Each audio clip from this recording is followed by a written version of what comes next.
Baik, terima kasih. Selamat siang Bapak Ibu, selamat bergabung di kelas Pasti Paham Investasi dengan kami, CGS CIMB Sekuritas Indonesia.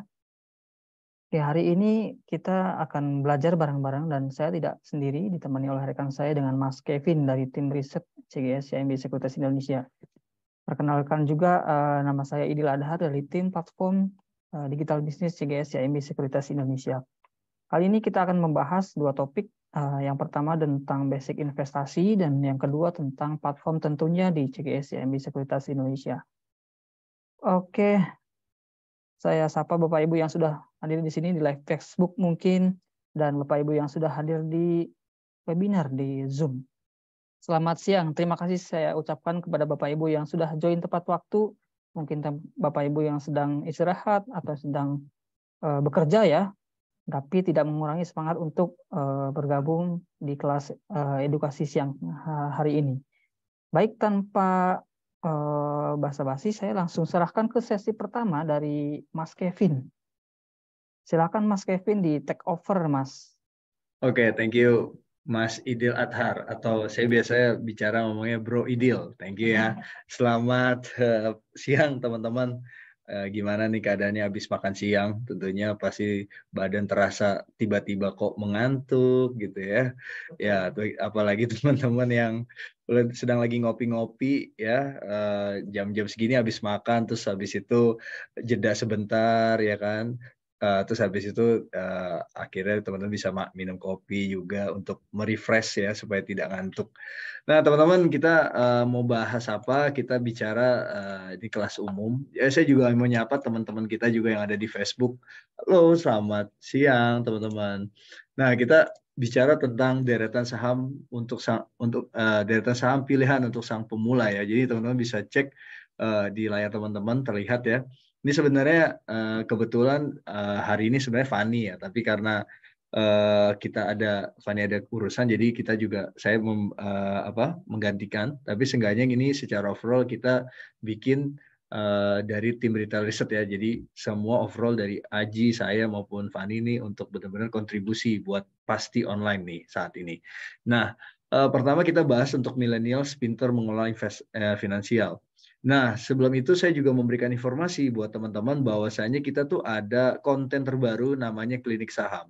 Itu intinya mau ngomongin apa? Itu bicara tentang saham-saham yang sedang dalam pergerakan pas kita lagi ngomong di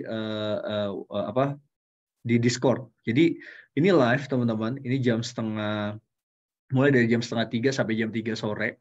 Jadi itu pas pada perdagangan ya, dan itu di hari Rabu ya. Jadi teman-teman bisa cek secara live itu, nanti nontonin kita, mendengarkan kita sih lebih tepatnya, karena di Discord ini di bit.ly/cgscmb Discord.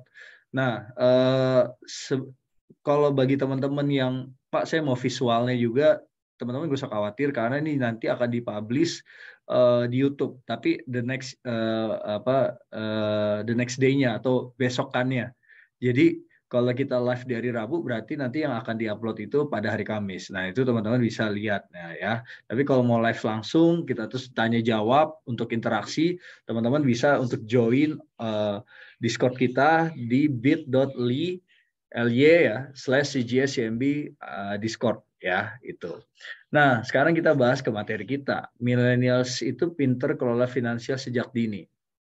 Ya, ini ada pertanyaan. Ya, no atau yes gitu ya. Nah, kalau jawabannya adalah yes, biasanya apa yang kita perhatikan?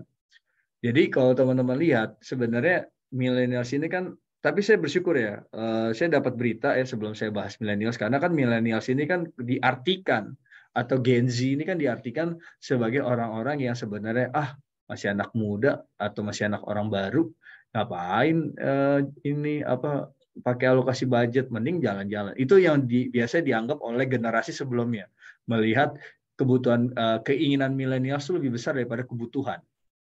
Ya, teman-teman bisa tahu differenting antara kebutuhan dan keinginan ya. Kebutuhan adalah memang saat itu butuh. Misalnya apa, makan, itu pasti kebutuhan. Misalnya kalau keinginan apa, misalnya teman-teman punya iPhone terus naikin lagi, beli besok saya mau beli iPhone lagi deh, yang baru, yang terbaru, iPhone 14, 15, 16, nah itu keinginan. Tapi kan sebenarnya teman-teman ada iPhone-nya gitu. Mungkin yang sekarang saat ini teman-teman pakai adalah iPhone 12 atau 11 gitu ya. Tapi tentunya kadang tuh karena keinginan kita besar, ya seenggaknya kita bisa membeli barang-barang yang sesuai keinginan kita. Apakah itu benar, apakah itu salah, ya balik lagi ini masing-masing.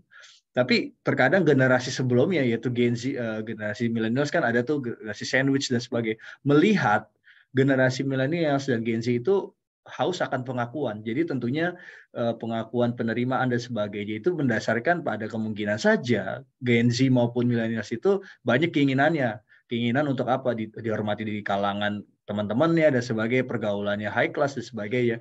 Maka kadang orang melihat orang-orang milenials maupun Gen Z itu seakan-akan oh ini kayaknya orang-orang ini kayaknya suka foya-foya dan sebagainya. Tapi tentunya yang menarik adalah pas habis Lebaran ya. Itu menarik, saya dapat berita kalau ternyata pas habis Lebaran teman-teman yang mendapatkan THR ya generasi Gen Z maupun millennials itu akhirnya nabung loh. Kurang lebih kalau datanya seingat saya 75%. Jadi kalau kita lihat sebenarnya wah ini jarang-jarang nih generasi millennials dan Gen Z seperti itu. Jadi kadang tuh pas saya lihat datanya, saya agak lupa datanya, tapi itu diberitakan. Teman-teman bisa cari sendiri nanti kalau teman-teman mau tahu detailnya. Jadi generasi anak muda yang bekerja seperti angkatan millennials, mungkin Gen Z belum ya, tapi millennials ya itu udah berani nabung. Mungkin saja dia suka nonton ini ya, nonton YouTube-nya CGS mungkin, atau dia bisa nonton Instagram-nya BTS yang setiap hari ada live chat sama Bro Haji. Mungkin aja tercetus pikirannya kalau oh ya saya butuh untuk nabung ya. Jadi hal-hal seperti itu. Nah, teman-teman bisa perhatikan data yang di depan teman-teman itu ada alokasi budget bulanan, ada 50, 30, 20. Di situ teman-teman lihat ya, 50% kebutuhan. Itu seperti makan sehari-hari, belanja bulanan, asuransi. Terus biaya listrik, lalu cicilan rumah. Lalu teman-teman lihat 30%. 30% itu lebih rendah daripada kebutuhan. Seperti apa? Liburan keluarga, beli paket, gadget, dan sebagainya. Lalu ada 20% dana darurat, dana pensiun, dana pendidikan. Tentunya teman-teman kalau kita breakdown, ini tentunya 20%, kalau teman-teman lihat ya, 20% dana darurat, dana pensiun, dana pendidikan, ini dipecah lagi loh. Dipecah lagi jadi 3. Jadi 20% ini dipecah. Jadi misalnya di sini mungkin aja di sini 10, di sini 55, di sini 55. It's okay. Nah, biasanya kalau kita lihat nih ada keinginan. Keinginan kita juga kalau kita perhatikan tadi saya sempat sounding biasanya anak Gen Z itu keinginannya lebih besar daripada kebutuhan. Let's say di sini kebutuhan taruhlah 40, 20, di sini ternyata bisa 50. Ya nggak ada yang tahu seperti itu.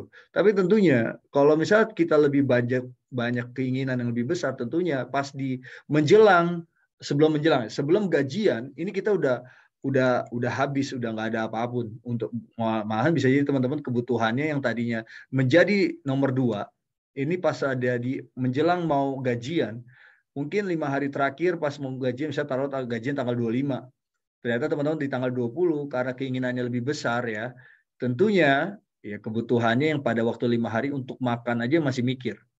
Ya tentunya kayak contoh bisa makan salah satu mie instan dan sebagainya gitu ya, karena menunggu tanggal 25. Nah ini kebanyakan yang terjadi, apalagi kalau anak milenial baru pertama kali megang duit, itu banyak banget keinginannya.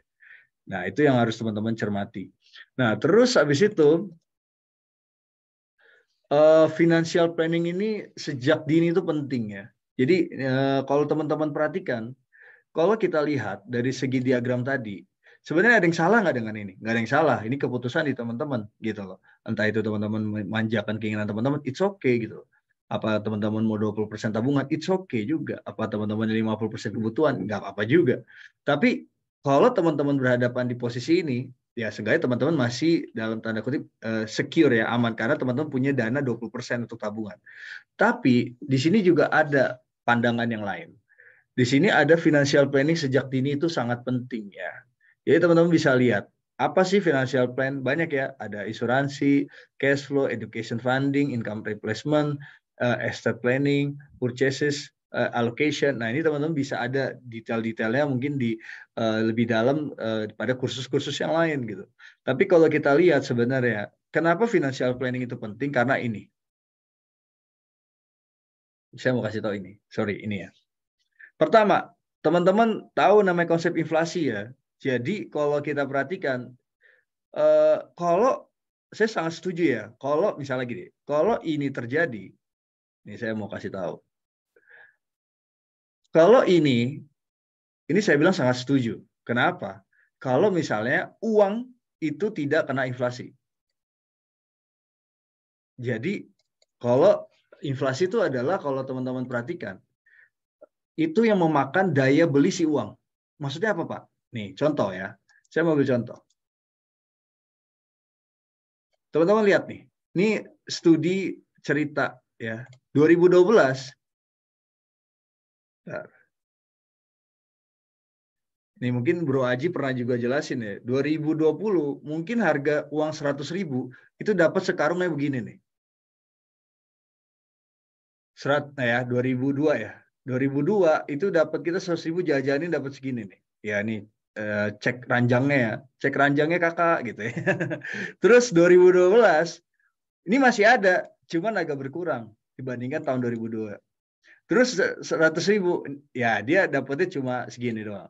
Ini agak lebay sih menurut saya fotonya, karena bisa aja 100.000 beli apa kayak beli apa, ada soda, ada minuman ya.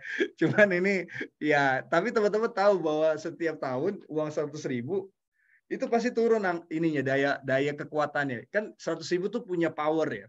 Teman-teman dikasih 5 juta, itu powernya lebih dahsyat daripada teman-teman dapat 100.000, benar ya? Jadi sebenarnya kalau teman-teman dikasih power, nih kamu dapat 1 miliar, itu lebih gede daripada teman-teman dapetin cuma 100 juta. Itu power. Power itu daya beli. Nah, cuman power itu tuh terkikis. Terkikis apa? Terkikis karena konsep inflasi. Jadi kekuatan seseorang, ya contoh ya teman-teman nih, teman-teman lagi masih muda ya, umur 30, 35. Teman-teman lari 5 km nggak masalah. Ya kan? Daya kekuatannya ada, daya juangnya ada. Tapi kalau teman-teman bandingin, teman-teman udah umur 70, lari 5 km mikir, masih kuat nggak ya? Karena udah terkikis kekuatan di dalam tubuhnya. Karena udah efek ya, udah mulai sakit-sakitan atau apa mungkin ya. Tapi saya harapnya teman-teman yang nonton ini di sini sehat-sehat terus, panjang umur gitu ya. Tapi kan dari segi badan udah nggak sekeker zaman dulu gitu. Ya pasti tentunya sama, uang itu ya seperti itu gitu loh. Dia terkikis oleh inflasi. Maka solusinya apa? Solusinya adalah investasi. Supaya apa? Supaya tidak terkikis oleh namanya inflasi. Itu poinnya. Nah, kalau tidak ada inflasi, saya sangat setuju pakai ini. Jadi saya ngapain mikirin investasi, benar nggak? Jadi kalau teman-teman di sini sebenarnya ngapain sih belajar investasi? Karena teman-teman poinnya cuma satu, mau ngelawan si ini nih, yang mengikis kekuatan daya beli itu si inflasi. Poinnya cuma itu, filosofinya cuma itu. Jadi kenapa kita dengan berbusa-busa kasih tahu, ayo teman-teman, Bapak Ibu investasi, supaya apa? Supaya bisa lawan inflasi. Tadi saya udah katakan, 2022 100.000 ini cuma dapat segini. Walaupun tadi saya bilang ini fotonya agak lebay. Mungkin aja di sini ada tambah lagi di sini. Soda kayak kacang-kacangan kan masih ada. Masih bisa masuk gitu. Ini saya nggak tahu nih beli apa di dia. Kok bisa dapat 3 barang doang ya. Tapi seenggaknya itu gambaran. Oke. Ya, itu gambarannya. Terus kalau logikanya apa? Nih, teman-teman lihat di sini. Tahun 2012 ini mungkin orang jualan mie itu 1.000 misalnya. Ini contoh ya. Tapi tiba-tiba angkanya bisa naik jadi 3.000 di tahun 2022. Jadi teman-teman bisa bayangkan dari segi si kebutuhan hidup yang pasti angka 100.000 itu bakal turun. Lalu juga dari segi nanti teman-teman mau beli makanan itu juga akan naik. Ya, itu teman-teman lihat dari perspektif ini. Terus solusinya apa? Ya investasi. Jadi ada satu kekurangan dari model ini adalah karena nggak nambahin inflasi. Makanya kalau tadi saya bilang, Pak, dengan alokasi budget bulanan segini sebenarnya cukup. Iya benar. Tapi ini di atas kertas. Tapi relevansinya apa? Tahun-tahun demi tahun ada namanya inflasi. Inflasi itu apa? Mengkikis daya beli, lebih simpel ya, mengkikis daya beli nilai uang gitu. Ya, walaupun sebenarnya nilai uangnya nggak berubah, tetap 100.000, tapi mengkikis powernya yang dikikis sama dia. Tetap 100.000 ya cetakannya Soekarno Hatta dan Soekarno Hatta gitu loh. Cetakannya tetap sama, tapi tetap 100.000 itu cuma beli berapa gitu. Itu ya. Nah, ada orang yang sebenarnya membangun pasif itu ada 2 ya pandangan. Itu ada aktif sama pasif. Jadi yang saya lakukan, yang sekarang saat ini ya, mengajar teman-teman, saya contohnya, ini saya aktif, saya berada di posisi ini. Saya ada di posisi ini. Ya. Jadi aktif ini adalah contoh adalah employee, pekerja. Saya pekerja dari CGS CIMB Sekuritas Indonesia. Jadi ini yang saya lakukan. Jadi aktif ya. Jadi saya bekerja untuk mencukupi kebutuhan saya. Terus yang kedua ada self-employed. Apa tuh? Contoh seperti apa? Coldplay. Kok Coldplay, Pak? Ya Coldplay mau datang di Indonesia tanggal 18 bulan November. Tapi sekarang kita war tiketnya 18-19. Kok apa hubungannya sama Coldplay, Pak? Kok emang dia bisa? Ya, sekarang begini. Ini kan Coldplay itu ada 4 ya. 4 personil ya. Yang saya tahu Chris Martin lah ya, itu yang vokalis ya. Cuman gini teman-teman. Kalau ternyata ini simpel cerita. Tanggal berapa gitu dia ke November, ternyata Chris Martin nggak datang. Yang gantiin saya. Teman-teman mau nonton nggak? Kagak. Loh, kok nggak nonton gitu? Ya ngapain? Orang saya kan nggak mungkin. Satu, apa seorang Kevin itu apa kapasitasnya buat Coldplay? Kan nggak ada. Nah, logikanya apa? Logikanya berarti yang bisa, yang nyanyi, yang bawa gitar, itu cuma si Chris Martin, yang si Coldplay itu. Jadi orang lain nggak bisa menggantikannya. Itulah disebut self-employed. Jadi pekerjaan itu hanya bisa sama dia. Ya, kalau misalnya si Chris Martin-nya nggak datang, ya, yang ganti misalnya saya, itu penonton bakal kecewa nggak? Udah nge-war tanggal 18, 19 udah nggak tahu lah ya 17 atau 18 bulan ini udah nge-war, tapi yang datang cuma saya gitu, sama 4 personil yang itu, yang Coldplay. Kan pasti juga nyesek, wah ini promotornya dibohongin saya. Udah saya beli tiket 5 juta gitu kan. Yang datang Kevin bukan si Chris gitu kan, harusnya si Chris gitu. Jadi kan saya nggak bisa gantiin apapun kondisinya, saya nggak bisa gantiin dia. Cuma si Chris yang harus bisa. Maka daripada itu Coldplay kalau ada tambah Chris, jadi orang lebih seneng. Nah sama teman-teman lagi apa? Tukang warung. Kok tukang warung masuk self-employed Pak? Bukannya bisnis? Tunggu dulu. Tukang warung itu dia jualan di warung. Ya, belakangan ini di daerah rumah saya itu di daerah Jakarta Selatan itu banyak rumah-rumah yang dikontrakin itu yang jualin itu yang dijualin orang-orang warung. Jadi orang-orang dari merantau ya kebanyakan ada di Madura atau daerah Padang gitu ya masuk ke Jakarta itu saya perhatiin dia jualan. Jualan apa? Toko kelontong. Nah toko kelontong itu emang kata bisnis bukan. Itu self-employed menurut saya. Kenapa Pak kayak gitu? Sekarang begini, kalau toko kelontong itu jualan, dia dapat income nggak? Pasti dapat income dari hari itu. Tapi ketika dia lagi sibuk pulang kampung, dapat income nggak pasti pada di situ? Enggak. Kenapa? Karena toko ditutup. Kalau di toko ditutup pada hari itu, berarti nggak dapat apa? Nggak dapat income. Itu disebutnya self-employed.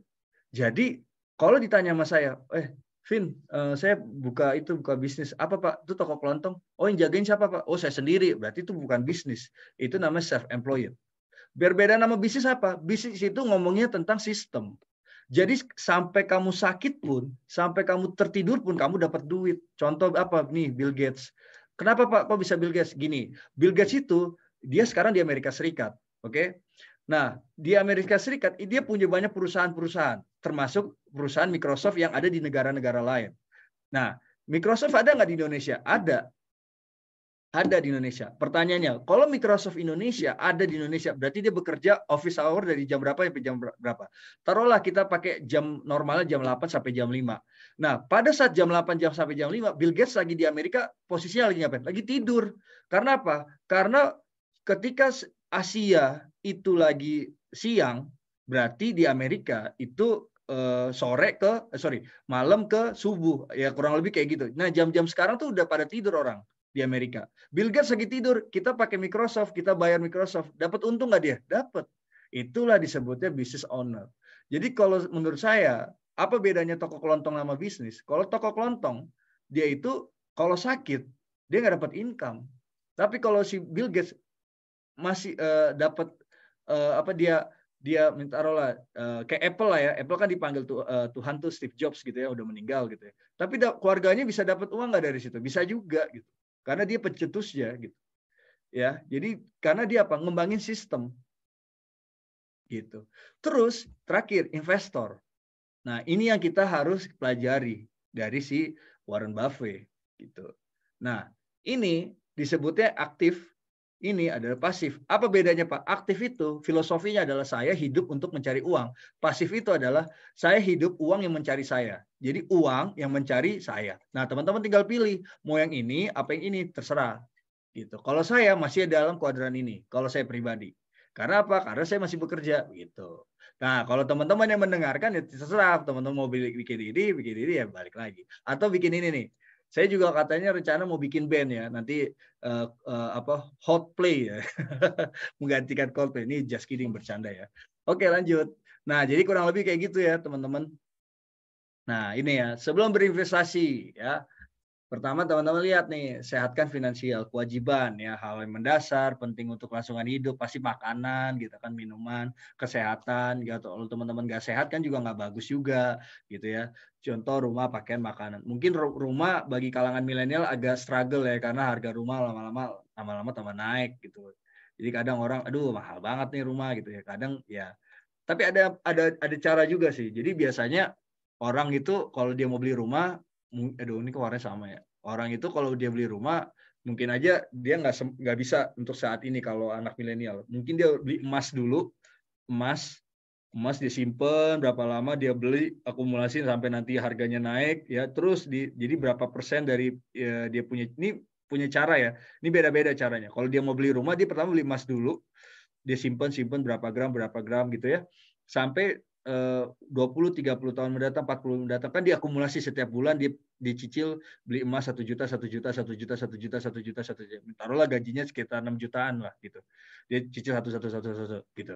Jadi sampai nanti suatu saat itu harga emas kan harga emas itu naik terus ya secara historical, tapi memang naiknya nggak gitu besar. Nah baru nanti habis itu dia jualan emas, dia baru bisa bikin rumah. Ada orang cara gitu. Tapi kalau saya Pak gimana Pak? Ya teman-teman gampang, tinggal nabung saham, returnnya besar, teman-teman jualan mau beli rumah silakan. Jadi ini ada banyak cara. Terus juga keinginan, definisi ya. Jika tidak ada, ya ini tentunya ya kayak handphone gitu ya. Kalau teman-teman handphonenya masih cukup, ya udah pakai aja handphone yang lama gitu. Nah ini teman-teman pilihlah investasi yang tepat. Nah ini pilihannya teman-teman ya, ada saham, obligasi negara, deposito, emas, tabungan. Ya itu yang kita bisa perhatikan. Nah yang lucunya dari sebenarnya bukan investasi, tabungan. Kenapa? Karena investasi itu seharusnya menghasilkan, benar nggak? Tadi kan tujuan kita investasi bukan cari uang loh. Ya benar sih cari uang secara short term benar. Cuman filosofi pertama adalah untuk melawan inflasi. Kan awalnya begitu. Kalau teman-teman join nih tadi yang di Facebook maupun di YouTube maupun yang tadi teman-teman di awal, saya kan kasih tahu filosofinya. Kenapa sih Pak kita harus investasi?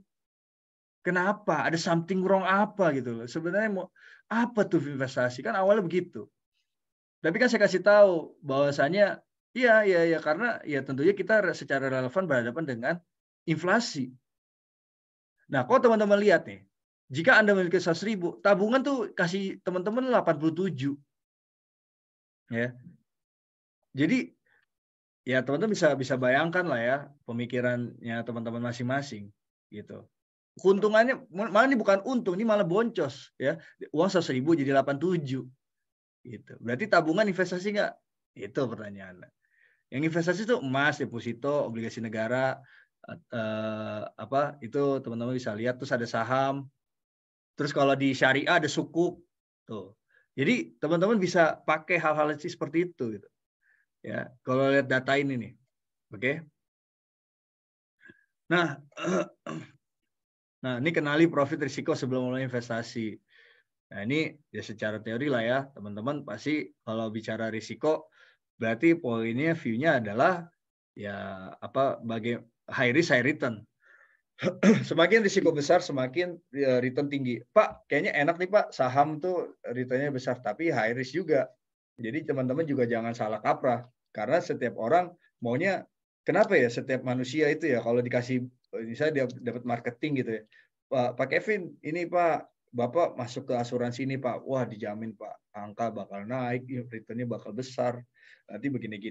Kadang saya mikir ya, kenapa saya tertarik kepada janjian teman-teman yang jualan gitu ya ke saya, angka return. Kenapa ya? Dulu saya kalau nggak ngerti tentang profil risiko ya Pak, Bu, saya gampang kejebak.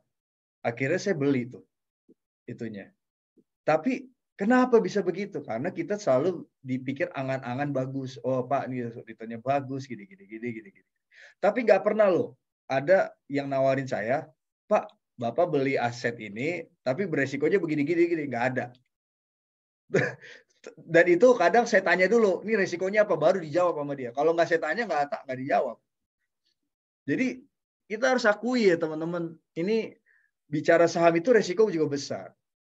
Maka daripada itu perlu namanya kita belajar. Makanya saya bilang, wah Pak ribet ya Pak ya. Pertama nih Pak, saya hidup di dunia ini, yang pertama saya harus tahu, saya harus lawan inflasi, berarti saya harus investasi. Habis investasi, saya belajar lagi Pak. Belajar lagi, ada koridor, ada saham, ada apa. Dikerucutin lagi, saya beli saham, ada resiko Pak. Jadi ribet ya Pak, hidup itu ya Pak. Belajar terus ya Pak saya. Betul. Ya mau nggak mau. Karena jangan sampai teman-teman dibilang dicap dalam tanda kutip gampang ditipu orang. Kalau teman-teman dapat kepintaran, tahu resikonya, tahu apa, teman-teman kan nggak pasti kan teman-teman tahu gue dikibulin apa kagak gitu. Kalau misal teman-teman nggak tahu, berarti kan bisa aja teman-teman dikibulin gitu. Karena ya sama lah kalau teman-teman trader di sini yang dengerin saya, saham naik terus. Misalnya saham Tebik naik, ini naik, ya Imas naik gitu. Ya beli aja di atas gitu ya. Tapi kan tahu nanti suatu saat saham itu bisa turun kan. Dan tiba-tiba pas kita beli atas, pas banget tuh harga pucuknya. Habis itu dia nggak balik lagi ke atas, malah turun. Itu kan nyebelin. Jadi teman-teman kita harus belajar bersama-sama. Kalau kita bicara investasi, ya kita belajar untuk apa? Mendapatkan return, pasti ada pelajarannya. Nggak bisa kita tinggalin. Gitu. Emang agak ribet, cuman itu kalau teman-teman mau usaha di dalam keribetan itu teman-teman dapat emas dalam keuntungan yang bagus, yaitu urusannya teman-teman gitu. Pendapatannya teman-teman itu buat rezekinya teman-teman lah, kasarnya begitu. Jadi sebenarnya kita harus mengenal profil risiko kita. Banyak banget. Apakah saya tipe agresif yang suka lihat saham gitu, gatel kalau udah cuan 5% maunya jualan, nah itu agresif. Atau tipe yang konservatif, aduh Pak saya nggak mau saham-saham spekulan, saya nggak mau saham-saham gorengan misalnya contoh ya, atau saya nggak mau saham-saham yang punya volatilitas tinggi karena saya jantungan. Ya sudah, itu konservatif, pelan-pelan beli saham yang misalnya contoh saham-saham konsumer atau perbankan gitu, atau perbankan syariah, teman-teman bisa lihat dari situ ya. Lanjut ya. Nah, ini apa yang dilakukan dan tidak dilakukan. Ya, yang dilakukan nih rata-rata ya intinya apa sih? Intinya adalah belajar investasi dari fundamental teknikal gitu ya. Terus point view saya cuma ini. Teman-teman belajar ini satu. Ya, teman-teman jangan lakukan ini. Ya. Nah, kalau yang ini ya ini pilihan lah ya. Kadang dengar gosip bisa jadi bisa benar gitu. Ya kan? Tapi kadang kalau gosipnya tidak mempunyai kapasitas di pasar modal, ya ini jangan teman-teman lakukan gitu. Nah, ini juga ya, poinnya adalah diversifikasi ya. Tapi ada juga orang yang sukses dia beli satu saham saja nggak apa-apa. Ada juga. Nggak ada masalah dengan hal itu. Cuman yang ini paling penting, jangan pakai dana hutang, apalagi pinjol, jangan. Ya. Tapi kalau ini tentunya isu-isu beredar, tapi yang punya kapasitas di pasar modal ya. Tapi kalau nggak punya kapasitas, aduh PR juga deh. Jangan ya. Itu saatnya action. Nah ini contoh ya kenaikan saham nih. Usaha kafe KCG berkembang sehingga nilainya jadi 16 juta. Nilai sahamnya KCG ini naik 2 kali.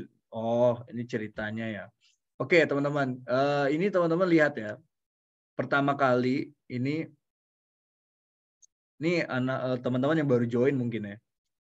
Ini orang buka usaha ya, buka usaha ini kafe nih, usaha kafe. Entah itu jualnya apa saya nggak tahu ya, tapi ini kafe lah intinya. Ya bisanya kopi atau ngeteh gitu ya. Dia punya dia buat 8 juta nih kafe. Cuman ini orang nggak punya duit 8 juta. Akhirnya apa? Yang pertama dia bisa minjem bank, satu. Yang kedua adalah dia punya teman 8 orang dicari buat investasiin. Datanglah nih 8 orang. Gitu. Ya, datanglah dia. Jadi satu orang itu ngasih ke sini ya 1 juta. Nah, berjalannya waktu ini cuan nih. kopi ini cuan, marginnya tinggi. Biasanya konsumer ya, saya pernah tanya pengusaha-pengusaha yang konsumer, apalagi kopi, itu cuannya bisa gede-gede tuh dia kalau laba. Ya, ya kopi 20.000 tuh ternyata biayanya nggak se-20.000 loh. Jadi kira-kira kalau teman-teman di sini mungkin ada yang bartender lagi, ada yang peracik kopi, ya tahu tuh. Biasanya kalau biaya kali 5.000, 6.000 ya. Kopi kan itu kan pasti juga kopinya nggak terlalu banyak kan. Habis itu ini teman saya tuh penjual kopi waktu itu. Jadi saya sempat nanya sama dia, berapa sih bro keuntungan kayak gini? Kalau jual murah ya 20.000. Tapi ternyata dia tuh kalau nggak salah sama itu dia lihat biaya operasi 7.000, 8.000 apa. Jadi dia punya duit 12.000 jadinya cuan. Wih, gila gede banget. Itu kata dia, tapi nggak tahu ya apa benar apa enggak. Cuman kan itu risetnya dia. Jadi beli ya kayak 20.000 dia jual 20.000, biaya cuma 8.000, cuannya 12. Ya 12 itu belum dikurangin nama dia punya pegawai ya. Jadi oh gitu ya. Berarti bisnis kopi tuh makanya cepat juga ya dia dapat keuntungan gitu. Tapi itulah teman saya gitu ya. Nah akhirnya ini kita bahas lagi ya ke sini ya. Akhirnya dari 8 juta itu jadi 16 juta. Gitu. Nah berarti kan apa? Berarti dia punya punya bisnis kan naik nilai nilai bisnisnya naik dari 8 juta ke 16 juta. Tentunya teman-teman dia nih, temannya Kasiji yang dari 1 juta kan juga kalau ininya naik kan jadi satu orang bisa dapat 2 juta karena apa? Naik 2 kali lipat, benar nggak nih maksudnya dia?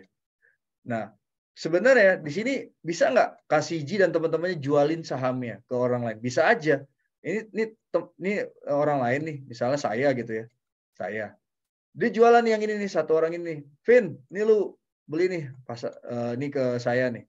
Vin, ini lu beli deh saham gue punya saham nih kafe punyanya si Siji. Lu beli deh, gue jual 2 juta. Terus saya bilang, oh, oke, duit masuk kan sini 2 juta. Ya kan? Nah, duit masuk 2 juta, saya dapat sahamnya. Tapi dia cuan nggak? Cuan. Kenapa? Karena waktu dia beli ke Siji, ini 1 juta, dia beli ke Siji, terus dia jual ke saya 2 juta. Berarti untungnya berapa? 1 juta. Tapi hak milik atas ini atas nama saya juga sekarang, bukan sama atas nama dia. Jadi kurang lebih gitu gambarannya. Ya, itu untuk konsep dasar kenaikan saham. Nah, keuntungan investasi saham itu ada banyak ya. Yang pertama adalah selisih harga beli dan jual, ya capital gain. Ya, terus pajak rendah dan juga pajak final tuh. Dapat memiliki bisnis suatu perseroan dengan modal relatif kecil. Pak, Bu, saya pernah ditipu juga ya sama anak mahasiswa. Bukan anak mahasiswa sih, sama kakak kelas saya waktu itu. Jadi dia tuh sombong banget ya. Dia bilang sama saya, Vin, lu tahu nggak yang punya semen Gersik siapa? Semen Gersik loh. Semen Gersik loh.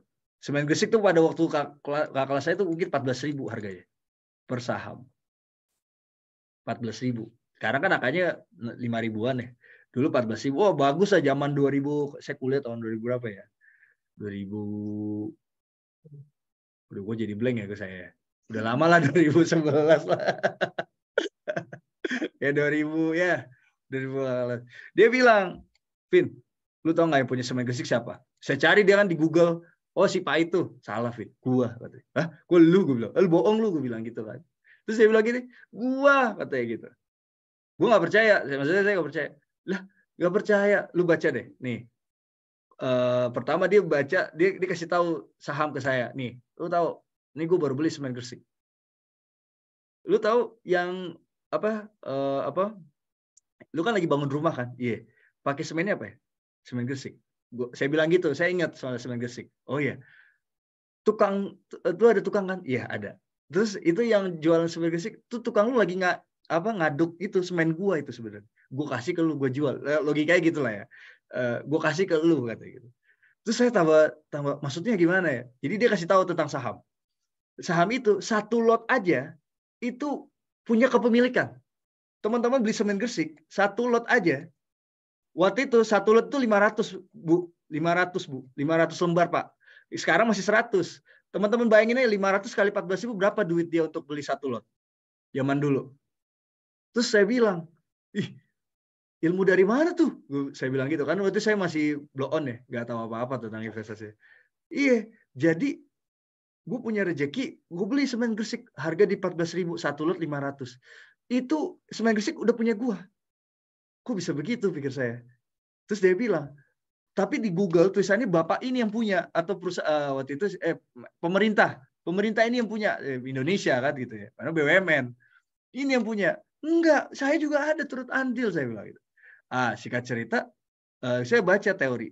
Jadi di saat teman-teman beli satu saham, itu tanpa sadar mengangkat harga diri teman-teman. Jadi saya ada ya di waktu di kuliah itu, kalau beli satu saham itu kepemilikan kita atas perusahaan itu. Jadi betapa bangganya teman saya karena dia baca teori, dia lakukan, dan dia membanggakan diri dan menyombongkan diri kepada saya, padahal cuma beli 1 lot.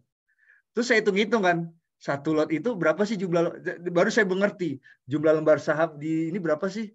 Dia 1 lot kali persentase 0,0000 berapa satu gitu, di bawah 5% gitu. Tapi dengan sombongnya, dengan gagahnya dia bilang, itu punya saya semen Gresik gitu. Faktanya begitu gitu. Jadi oh gitu ya. Jadi bisa bayangin nggak teman-teman kalau misalnya, oh yang punya Gojek tahu nggak siapa? Saya. Jadi kalau teman, jadi waktu itu saya ikuti caranya dia. Jadi saya mau kasih tahu bahwa lu tau nggak yang punya BCA, lu tau nggak yang punya Indofood, yang setiap hari anak mahasiswa beli tuh mie itu punya saya. Jadi kalau teman-teman lihat ya, saya lagi nongkrong di warkop ya, kan kemarin habis beli Indofood ya, waktu kuliah diajarin beli Indofood, terus kayak ada sebuah kebanggaan gitu. Teman-teman, lu mau beli apa? Gue beli Indomie dong, Indomie. Makan Indomie. Wih, itu kan produk gue gitu. Jadi kayak walaupun itu yang yang mengusahakan orang lain, tapi saya tuh kayak ngerasa ada sebuah kebanggaan. Padahal gue nggak ciptain Indofood gitu. Maksudnya gue nggak bikin rintisan dari Indofood, tapi kayak gue beli tuh kayak bener kan, enak kan? Siapa dulu? Tapi dalam hati gitu, siapa dulu? Apalagi kalau teman-teman suka rokok. Anak mahasiswa kan gampang rokok ya. Kadang saya waktu itu sempat beli rokok, saya bilang beli saham rokok tentu ya. Saya bilang, semua anak mahasiswa beli Sampurna Mil ya, jangan, karena saya beli MSP. Jangan ada rokok gudang garam di antara kita, gitu. Jadi jadi biar ada profitnya gitu. Jadi kan nanti dia bagi dividen, saya dapat duit gitu. Jadi anak mahasiswa tuh dulu mikirnya begitu, Pak, Bu. Jadi itulah kesenangan saya, walaupun itu cuma khayalan ya. Ya, berapa sih persentasenya gitu loh. Anak mahasiswa dapat 1 lot, berapa sih persentasenya? Toh di RUPS juga diapain sih? Dia nggak bisa ngomong apa. Kalau misalnya semua quorum dia menyatakan bagi dividen, saya bilang tidak, juga nggak didengerin kan. Tapi seenggaknya ada sebuah kebanggaan gitu. Maka pada waktu itu kan mahasiswa itu perlu penerimaan, perlu pengakuan. Apalagi kalau teman-teman lihat kan mahasiswa kenapa sering demo, karena juga pengen pengakuan atas pemerintah bahwa kebijakan dia juga benar. Jadi sama, saya punya energi mahasiswa tapi saya salurkan di dunia saham. Jadi kayak, wah itu tuh HMSU tuh punya gue gitu. Jadi kayak gitu-gitu, ngayal-ngayal dikit gitu. Tapi fakta membuktikan gitu. Jadi ya tadi saya bilang, dapat memiliki bisnis suatu perseroan dengan modal relatif kecil. Sekarang 1 lot saya jadi 100 lembar saham. Dulu berjuang Pak, 500-an Pak. Ini belum dulu belum ada peraturan 100. Jadi sebuah kebanggaan itu poinnya. Terus yang pasti adalah bagi dividen itu ya. Jadi ini kurang lebih materi ini menceritakan masa-masa saya di kuliah ya. Jadi menarik sih. Nah, ya ini ada likuiditas. Nah, ini juga sesi keamanan ya, diatur dan diawasi oleh OJK. Nah, ini ambil contoh ya. Anto berumur 31 tahun, penghasilannya 15 juta per bulan, sudah berkeluarga lagi. Anto mulai investasi 13,3% tiap bulan, yaitu dari 2 juta sejak awal Januari 2018. Jadi dia selalu konsisten ya tabungannya. Jadi dia nabung 1 juta, terus juga saham BBRI dia tabung juga 1 juta. Berapa hasil investasi Anto tahun 2021? Dan asumsi adalah investasi tidak pernah diambil dan terus diinvestasikan.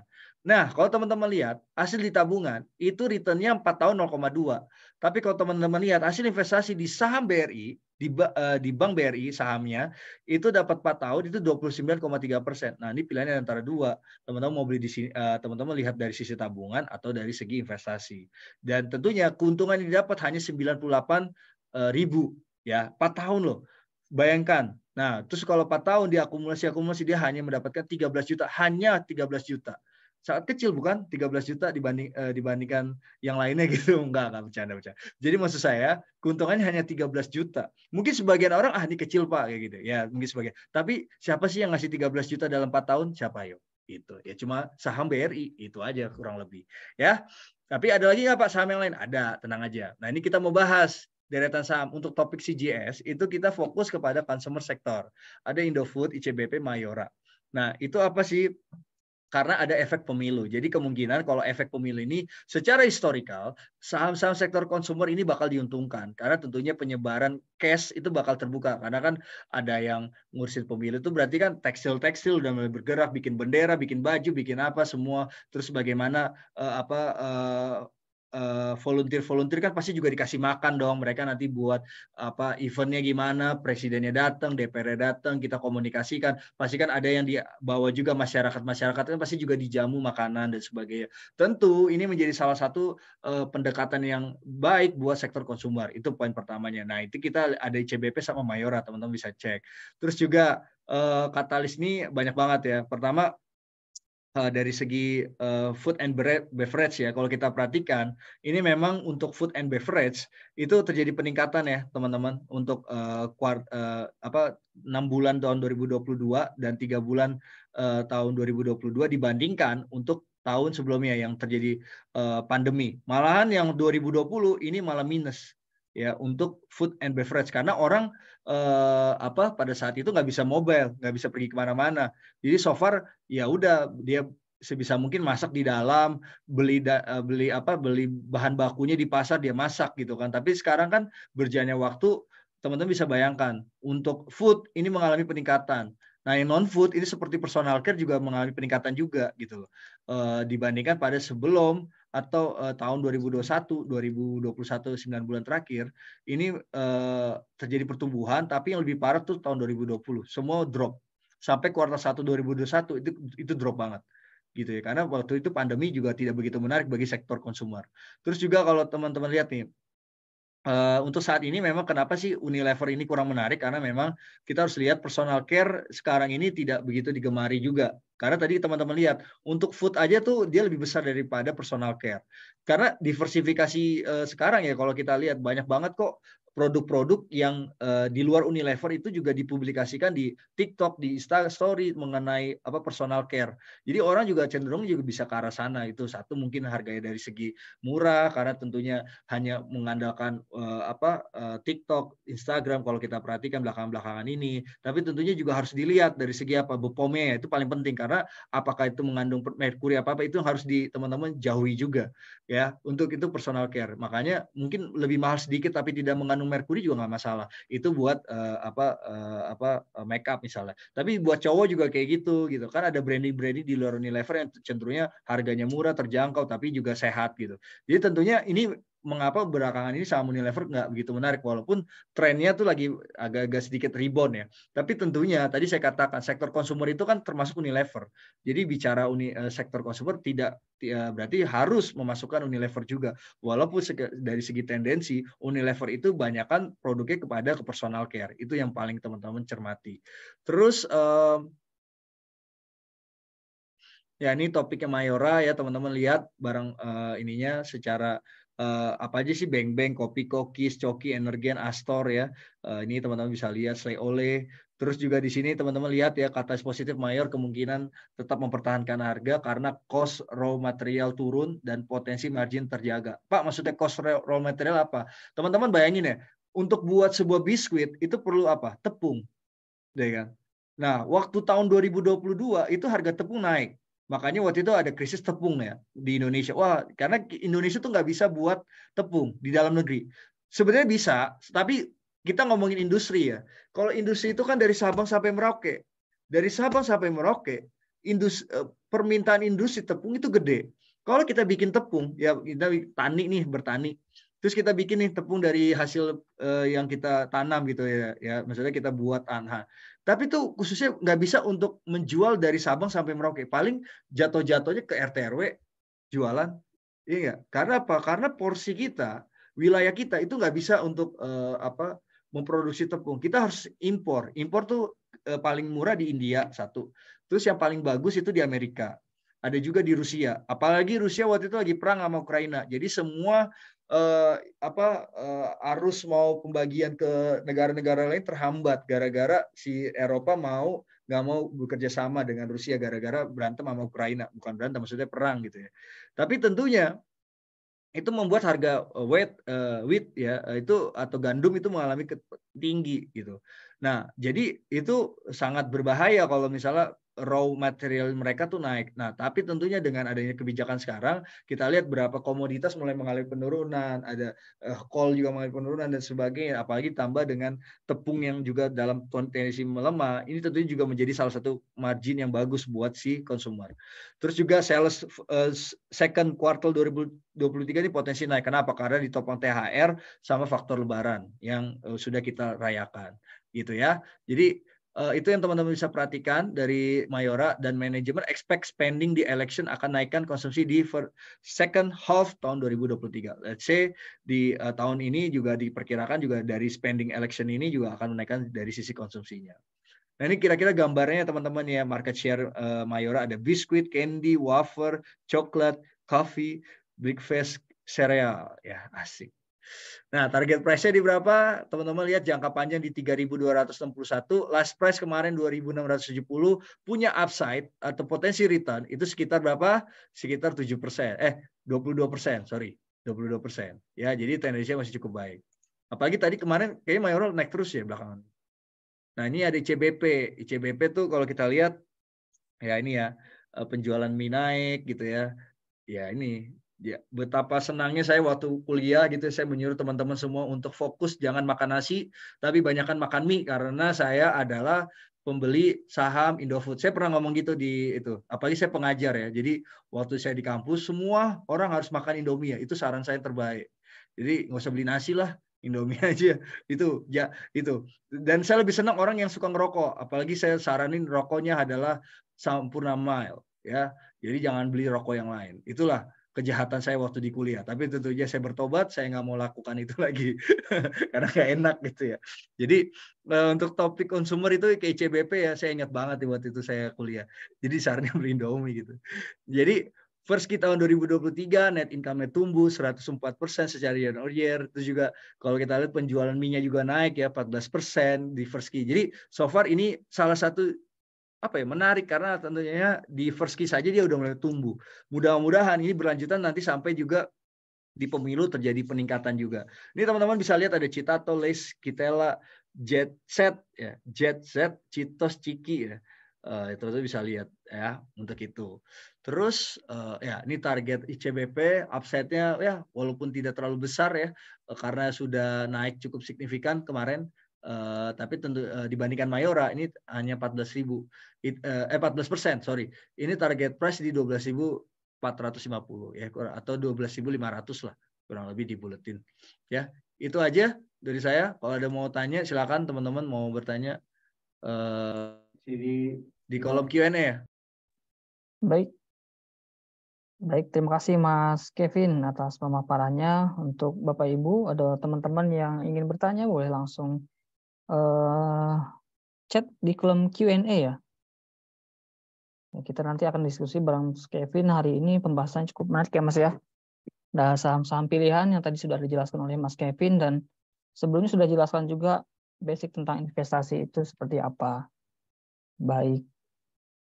Mas, kalau misalkan boleh bertanya nih Mas, kalau investasi itu kan setiap orang masing-masing punya profil risikonya ya Mas ya. Oke, baik. Nah, untuk pemula biasanya cocok untuk di saham-saham apa Mas? Yang mungkin defensif atau sektor apa deh yang cocok untuk Bapak Ibu dan teman-teman investor pemula? Mungkin Bapak Ibu juga ada yang pernah mendengar sektor apa nih yang cocok gitu. Dari tim kami, dari tim riset, apakah punya pandangan sendiri gitu? Bagaimana Mas Kevin? Ya, thank you Mas Idil. Jadi sebenarnya ya secara teori kalau kita bicara kayak begitu lebih tepatnya sih pertama teman-teman harus tahu saham apa yang teman-teman investasikan. Mungkin bisa dibantu oleh si analis, ya kan?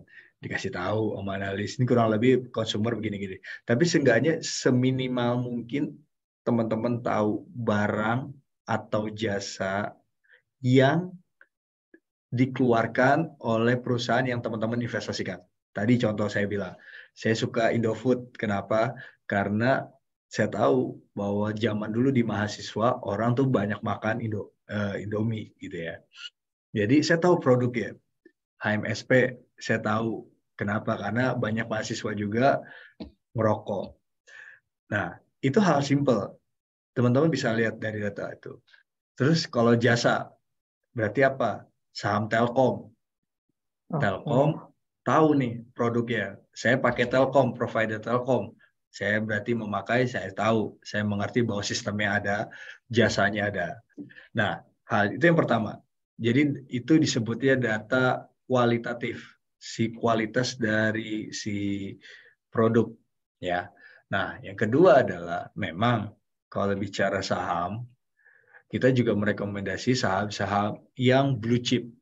Itu saya harus akui. Blue chip apa aja, Pak? Banyak. Ada BCA, itu perbankan. Ada Astra. Astra tuh dia jualan mobil. Barangnya ada Telkom, tadi saya sudah kasih tahu. Terus ada Gudang Garam, HMSP.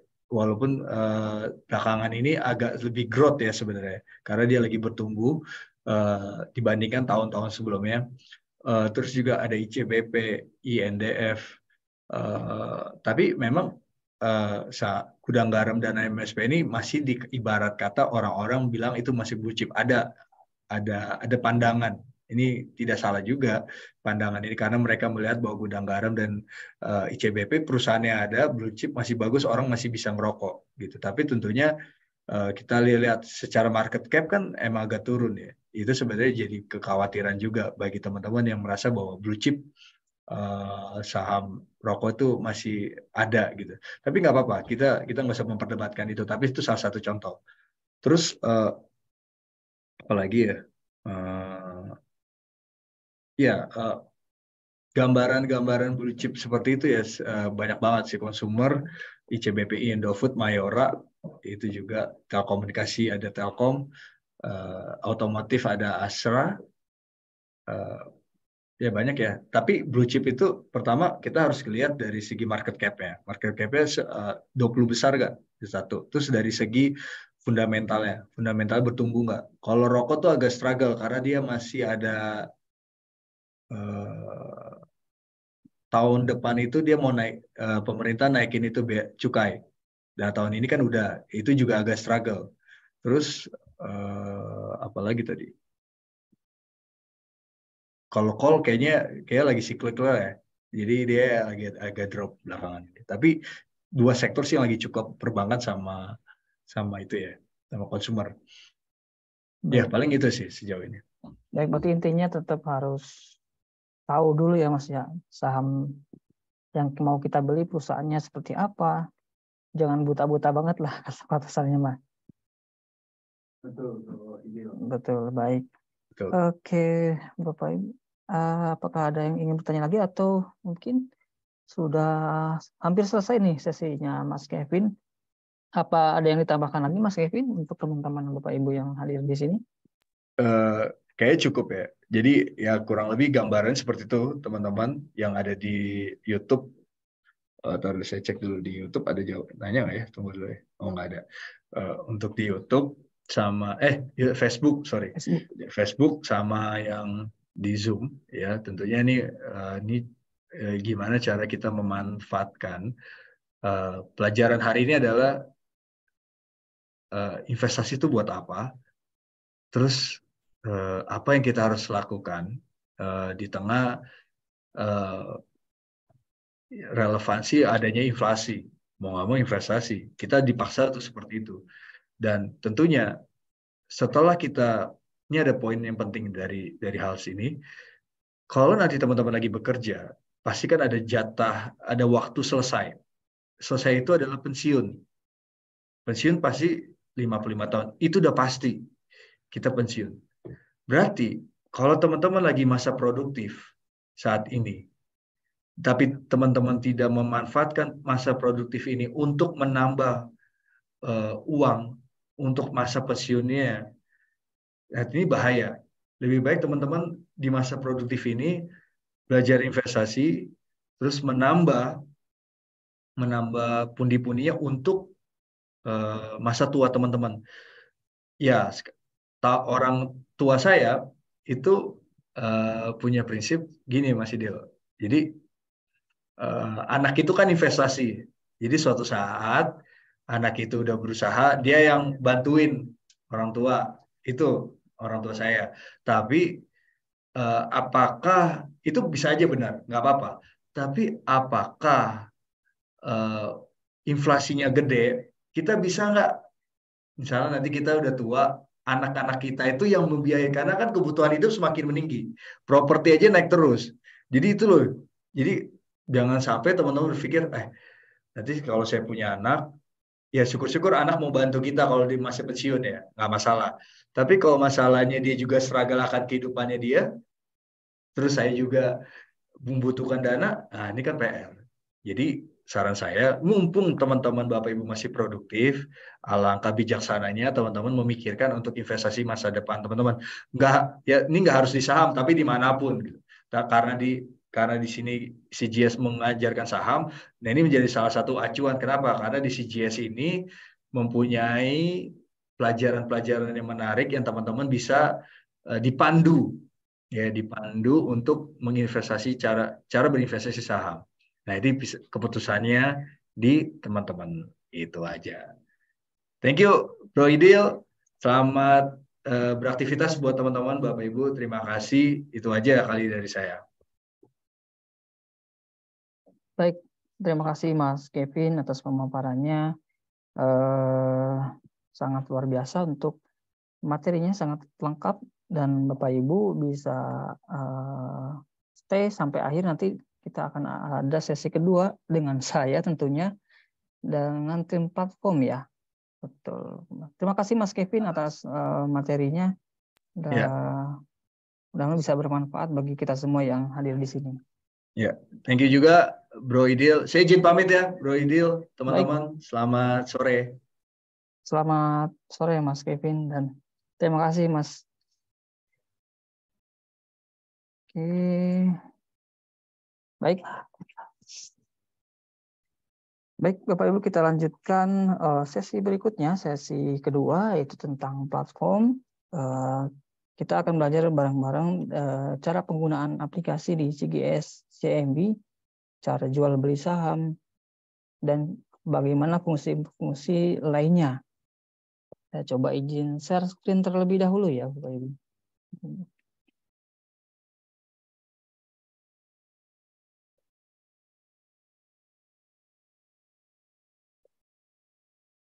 Ya. Nah, ini saya coba akan jelaskan versi web dulu nih. Baik. Nah, ini mungkin sudah terlihat ya Bapak Ibu di layar, sudah muncul ketika Bapak Ibu mendapatkan akun saham akan diinfokan username, password, dan PIN kode. Nah, saat login itu akan diminta untuk inputkan username dan password. Saya coba contohkan di sini CWL3950. Oh ya, sebagai informasi untuk di CGS sendiri, platformnya ada 3 ya Bapak Ibu.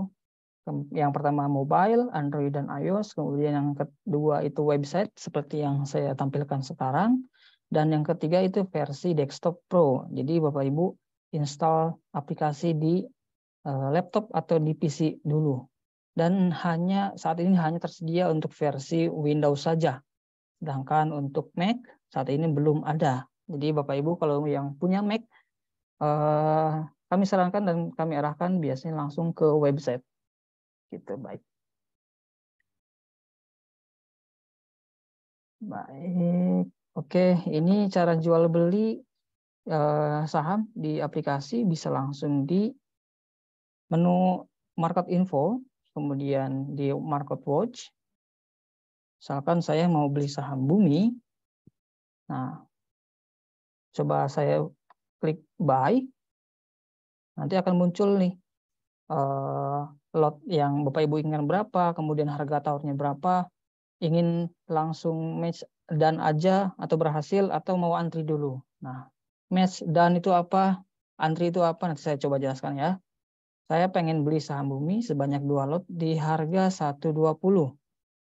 Artinya saya mau agak antri dulu nih di bawah karena sekarang bid overnya aja di 122, sedang overnya bidnya 122, overnya 123. Kalau mau langsung match beli maka langsung di harga over, tapi saya maunya di harga bawah, nggak apa-apa, coba ya. Setelah inputkan lot dan price, kita arahkan untuk klik buy di bawah dan input trading pin. Nah, trading pin ini hanya dilakukan sekali saja saat Bapak Ibu order. Order berikutnya tidak akan diarahkan untuk input pin lagi selama Bapak Ibu dan teman-teman login ya, stay login di aplikasi. Baik, sudah masuk ordernya. Nah, untuk memantau hari itu order Bapak Ibu yang sudah diinputkan berhasil atau tidak, itu ada di menu trade, kemudian di order list di bawah, kanan bawah ya di sini. Nah, tadi yang saya inputkan nih, beli Bumi di harga 120 sebanyak 2 lot dan statusnya masih open. Artinya ini belum match ya, belum berhasil. Nah, teman-teman harus tunggu dulu sampai sore closing market jam 4. Kalau misalkan ordernya tidak match, maka order tersebut gagal dan terhapus. Setelah closing market selesai, Bapak Ibu bisa input order kembali untuk order hari bursa berikutnya. Hari ini misalkan Senin dan ordernya nggak berhasil, mau beli lagi ataupun mau pasang order lagi, jual atau membeli ya. Setelah closing market bisa input order lagi untuk diantrikan besok harinya. Nah, kalau misalkan ordernya mau diubah, mau dinaikkan harganya atau mau diturunkan lotnya, itu bisa dilakukan langsung di menu order list di sini. Kan saya mau menaikkan harganya 121 misalkan. Lotnya tetap sama. Saya coba klik amen. Confirm order. Nah, maka harganya akan langsung berubah sesuai yang tadi saya instruksikan ya. Di harga 121 sebanyak 2 lot. Gitu. Atau saya mau ganti saham yang lain misalkan mau dibatalkan aja, saya mau ubah sahamnya. Bisa langsung di withdraw namanya. Dibatalkan. Maka statusnya akan berubah menjadi withdraw. Gitu. Kemudian kalau Bapak Ibu sudah beli saham ABC sebanyak sekian lot misalkan sudah berhasil, nah itu akan langsung masuk ke menu portofolio Bapak Ibu di sebelah kanan ya di sini. Di sebelah kanan misalkan saham apa ABCD statusnya masih open saat order, itu langsung akan terlihat di portofolio. Tapi Bapak Ibu belum punya sahamnya, artinya masih antre. Maka akan terlihat di bid in lots, masih antre beli maksudnya ya. Kalau misalkan sudah berhasil belinya, tadi contohkan saya sudah beli 2 lot berhasil. Setelah antri kemudian berhasil match, maka statusnya akan berubah dan lotnya akan berpindah ke net balance in lots. Karena sudah dapat lotnya, sudah sahamnya sudah dapat. Beli di harga berapa, kemudian harga market price-nya berapa, dan unrealized gain loss-nya sudah terlihat juga langsung di portofolio. Lalu bagaimana kalau misalkan hari itu beli dan nggak berhasil? Maka setelah closing market, saham yang dipasang order tadi akan hilang lagi dari porto. Kan nggak berhasil. Kemudian ada lagi kolom yang sering ditanyakan oleh Bapak Ibu investor atau nasabah di kami. Itu kolom own. Ini kepemilikan. Di transaksi saham itu ada namanya settlement date T+2. Misalkan hari ini Bapak Ibu beli saham, maka dana dari RDI akan diambil saat T+2 nanti. 2 hari bursa ke depan, 2 hari kerja ke depan. Saat beli dan bertambah di cash net balance in lots, maka hari itu tidak akan langsung bertambah di own. Dia harus selesai dulu penyelesaian settlement T+2 dulu. Jadi dia akan bertambah langsung real time secara real time di net balance in lots dan baru akan bertambah di bid in lots, di own-nya atau kepemilikannya saat sudah selesai transaksi T+2. Hari ini Senin beli berhasil, 2 hari bursa ke depan baru bertambah di own. Begitu juga kalau Bapak Ibu ada pasang jual ya. Hari ini misalkan jual saham habis, saham ABCD sebanyak 10 lot, di net balance in lots langsung berkurang. Tapi di kolom own, untuk saat ini ya Bapak Ibu ya, di aplikasi di kami, itu masih ada. Jadi karena itu belum settle T+2, jadinya masih muncul di portofolio angkanya dan sahamnya juga masih muncul. Gitu. Itu untuk portofolio dan jual beli saham di aplikasi kami. Nah, itu untuk versi website kurang lebih seperti itu Bapak Ibu untuk jual beli. Kemudian menu lainnya seperti cara mengecek dana saat ini di RDI Bapak Ibu berapa case-nya yang real time. Nah, itu ada di current balance di sini. Bapak Ibu bisa melihat dana yang Bapak Ibu miliki saat ini untuk jual beli saham itu di current balance. Ini termasuk menghitung nilai Bapak Ibu misalkan hari ini ada pasang beli yang masih open, masih belum berhasil, belum match. Kemudian ada beli yang berhasil, pasang beli yang berhasil ya. Kemudian ada jual yang berhasil juga, itu sudah mengurangi ataupun menambah current balance. Jadi kadang nilai ini dan nilai yang available cash balance itu berbeda. Karena perhitungannya juga berbeda. Nah, yang digunakan untuk teman-teman investor melihat cash secara real time itu berapa ada di current balance. Nah, sedangkan untuk available cash balance itu dana yang ada di RDI benar-benar real yang ready. Misalkan hari ini jual, maka akan bertambah ke available current balance hari itu saat itu, tapi akan bertambah di available cash balance itu menunggu 2 hari bursa atau settlement T+2. Jadi yang bertambah langsung saat jual ataupun mengurangi langsung saat beli itu di current balance. Tapi kalau available cash balance itu akan terupdate saat T+2 nanti. Gitu. Jadi Bapak Ibu yang mungkin belum buka akun saham dan saat ini berniat untuk membuka akun saham, nanti akan melihat kurang lebih seperti ini Bapak Ibu di aplikasi. Untuk mengecek dana Bapak Ibu di RDI berapa nilainya, itu di akun summary, di current balance, yang real time, yang cash. Sedangkan dana yang ready, benar-benar ready di RDI itu adanya di available cash balance. Ini biasanya digunakan untuk tarik dana atau kemudian pemesanan IPO, penebusan reissue yang dananya harus benar-benar ready di RDI, bukan dana hasil jualan saham yang baru masuk nanti. T+2 gitu. Oke, kemudian informasi lainnya seperti total aset, ini nilai dana Bapak Ibu yang ada di akun saham didapat dari nilai current balance ditambah dengan nilai aset saham yang Bapak Ibu miliki saat itu berdasarkan harga market. Tuh. Kemudian menu lainnya yaitu untuk tarik dana. Nah, ini untuk tarik dana ada di menu client info, kemudian di menu withdrawal. Ini ada informasi-informasi yang penting seperti nomor RDN, kemudian nomor bank pribadi Bapak Ibu yang terdaftar di akun saham, dan berapa nilai dana yang Bapak Ibu inginkan untuk ditarik dana. Misalkan 100.000 ataupun 50.000, silahkan Bapak Ibu inputkan, tinggal di submit. Coba saya contohkan ya. Tinggal di submit, nanti tinggal klik yes. Nah, statusnya akan terlihat di withdrawal history di sini. Nah, ini contohnya pending ya, karena ini input setelah cut off saya. Cut off-nya itu jam 9.30 di CGS di kami. Kalau Bapak Ibu lagi BU, silakan Bapak Ibu input sebelum cut off. Jam 8:30 paling lama. Tapi kalau setelah cut off, tarik dananya, maka akan diproses hari bursa berikutnya. Gitu. Kalau misalkan sudah diproses, biasanya ada keterangan approve atau diproses. Jadi saya mau batalkan aja, misalkan mau diganti jadi 100.000, boleh langsung diklik icon silang tadi di sebelah kiri, kemudian klik yes, nanti akan tercancel statusnya. Gitu. Nah, di sini masih banyak menu lainnya seperti news, charting. Kemudian Bapak Ibu juga bisa setting menu-menu lainnya seperti fast order nih. Dan di depan kan nggak ada menu fast order ya. Untuk di aplikasi baru di kami sudah tersedia menu fast order. Caranya bagaimana? Saya coba contohkan ya. Di layar di sini terlihat di add workspace di sebelah kanan, icon plus. Nanti Bapak Ibu tinggal pilih widgetnya mana.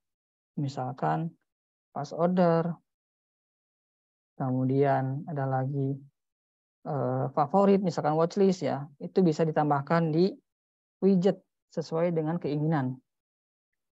Nah, tadi beli jual di aplikasi baru di menu Market Watch, di sini Market Info itu seperti biasa ya, sederhana, inputkan lot dan harga. Nah, untuk di fast order di aplikasi baru, Bapak Ibu bisa beli dan jual, tinggal inputkan lot dan tinggal klik harga aja. Nggak perlu input harganya berapa, repot-repot nggak perlu. Ini salah satu unggulan di aplikasi baru Bapak Ibu ya. Coba saya contohkan, misalkan saham MNCN. Nah, saya mau beli 3 lot misalkan. Di harga antri misalkan 570 misalkan. Nanti akan diklik, langsung akan muncul antriannya di sini 3 lot. Waduh, kok nggak ada confirm order nih Mas Idil? Kalau misalkan Bapak Ibu lebih suka ada confirm order, bisa saja di sini. Diklik setting, kemudian enable order confirmation. Nanti akan dimunculkan biasanya. Coba contoh lagi ya. Saya mau beli lagi di harga yang berbeda dan lotnya misalkan berbeda juga. 575 misalkan. Diklik di sini. Oke. Agak lemot Bapak. Nah, langsung ada pilihan untuk confirm order. Saya mau beli 1 lot di harga 575, confirm order. Nanti akan muncul di sini. Nah, misalkan mau dirubah lotnya. Sorry, dinaikkan harganya yang tadi 1 lot menjadi 580 misalkan. Tidak perlu inputkan harganya dirubah secara manual, tapi tinggal digeserkan ke atas. Confirm amend, nanti akan langsung berubah harganya. Jadi naik. Jadi Bapak Ibu dan teman-teman, untuk di aplikasi baru ada fitur unggulan namanya fast order. Nah, di sini Bapak Ibu tinggal inputkan lotnya, tidak perlu inputkan manual harganya. Ini salah satu keunggulan di aplikasi baru. Misal, sudah banyak order di harga yang berbeda dan lot yang berbeda juga, dan mau dibatalkan saham itu ordernya. Itu bisa langsung dilakukan di fast order juga. Nah, ada pilihan withdraw buy di sini. Contohnya saya karena beli ya tadi pasangnya. Withdraw buy, withdraw order yang ada di saham MNCN tersebut. Tinggal confirm cancel, nanti dia akan hilang. Nah, order-order yang Bapak Ibu lakukan di menu fast order itu tetap masuk ke menu order yang sama yang tadi, menu order list. Nah, ini. Tadi saya beli saham MNCN kan, 1 lot, 3 lot di harga yang berbeda. Tetap masuk di sini. Dibatalkan di sini boleh, amen di sini boleh, ataupun tadi di menu fast order juga bisa. Gitu. Nah, ini untuk versi website Bapak Ibu kurang lebihnya seperti itu. Versi yang kedua yaitu versi mobile. Nah, untuk saat ini mungkin saya akan menampilkan versi mobile, tapi versi light-nya atau tiruannya ya. Saya coba contohkan ya. Nah, baik. Mungkin beberapa menu di aplikasi di ProLite ini tidak berfungsi sebagaimana mestinya, tapi di aplikasi secara realnya itu semua menu berfungsi ya. Misalkan jual beli, kemudian tarik dana, portofolio itu semuanya ada. Nah, ini untuk di aplikasi baru tampilannya di awal seperti ini. Nah, Bapak Ibu bisa langsung klik menu trade untuk jual beli. Misalkan mau ubah sahamnya, diklik search, bisa jadi contoh BNGA. Nah, langsung berubah ya, terlihat di sini. Saya mau beli misalkan 2 lot, bisa langsung diklik sahamnya, mau antri dulu misalkan di harga 1.380 misalkan. Diklik. Nah, ini yang tadi saya katakan trading pin itu hanya untuk order pertama aja, tapi order berikutnya tidak akan diminta selama stay login. Tadi kebetulan saya log out dulu, pindah ke ProLite versi mobile. Ketika input order pertama lagi, maka akan diarahkan untuk input trading pin.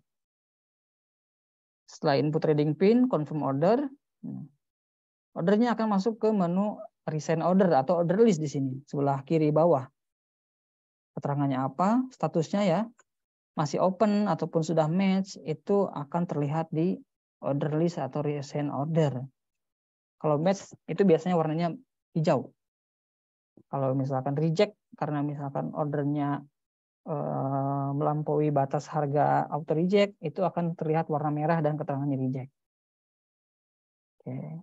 Misal saya sudah berhasil dan masuk ke portofolio, itu ada di sebelah kiri ya Bapak Ibu ya.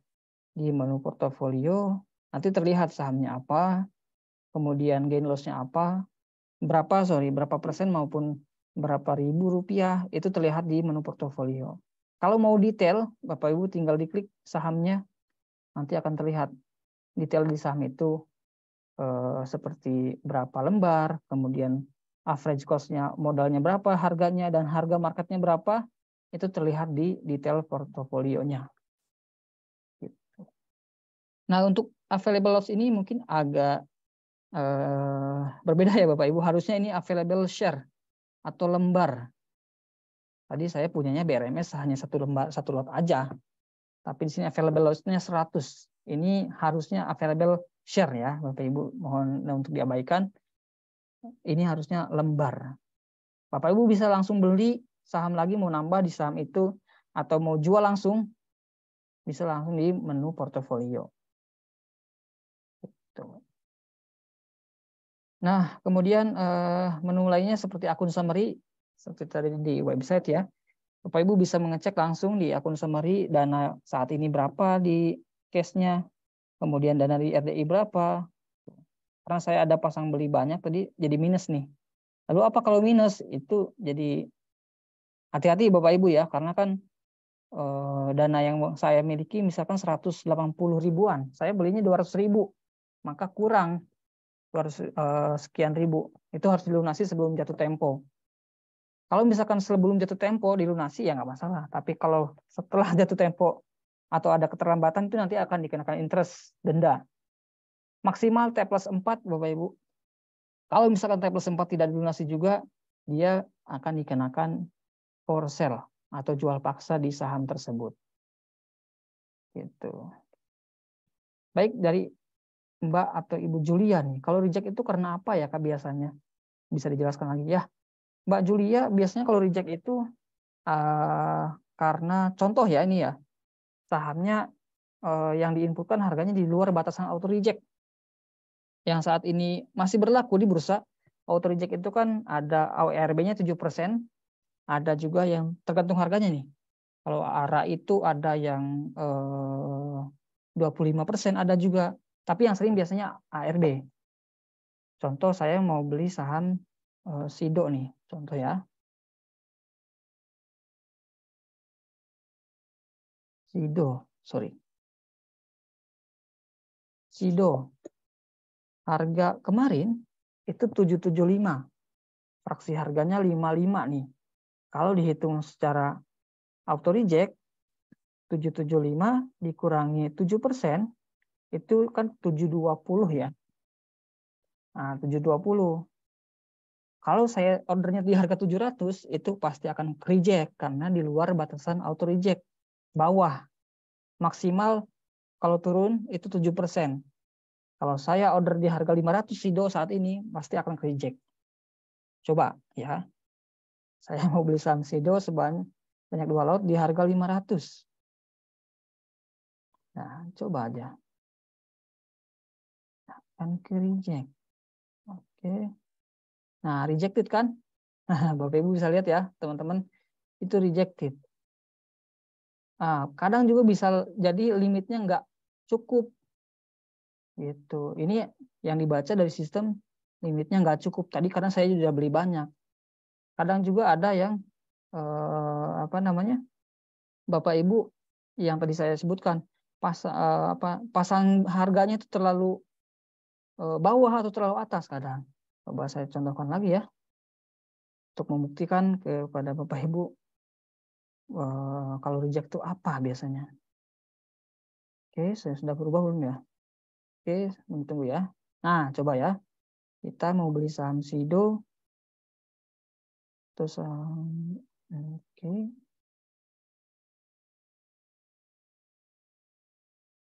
Sebanyak 1 lot di harga 500.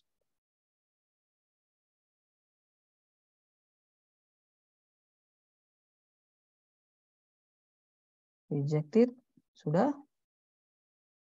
Nah, price cannot best less than 725. Ya, 725 sorry tadi bukan 720 ya. Jadi harganya sudah terlalu bawah yang kita inputkan. Tidak boleh lebih dari tidak boleh kurang dari 725 auto reject bawahnya. Gitu. Macam-macam alasan reject biasanya karena auto reject bawah tadi alasannya karena limitnya nggak cukup dan lain sebagainya. Tuh, ini untuk jual beli. Tadi saya contohkan fast order di di website.